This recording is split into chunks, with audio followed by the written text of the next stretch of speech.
A day in the life in the YCC is never the same. The children come with different experiences every day and different personalities. We, as the guides, try to help them stay as consistent as possible by setting up daily routines.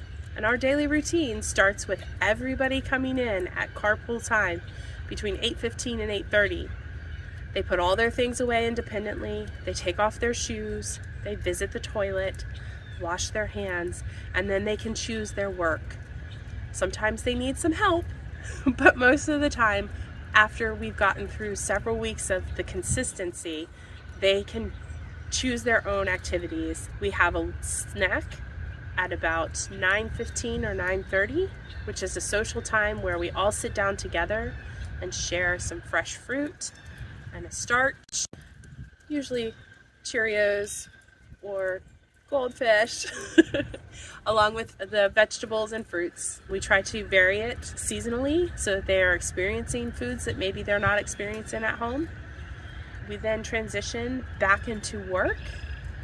They do their work cycle until about 11 o'clock, and then we'll gather together and sing songs and read stories and recite poems. This is another very social time where toileting can be happening, and then we transition to go outside. We're usually outside for about 45 minutes, and then it's lunchtime or carpool time for some of our friends.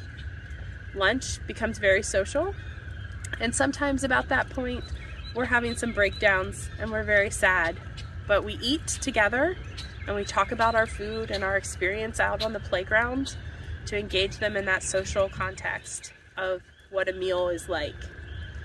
We toilet one more time and we rest. Rest time is generally very respected by all of our friends and very much needed by the time we get to that point of the day. And we wake up around 2:45 for a 3 o'clock carpool. And that's a day in life with the YCC.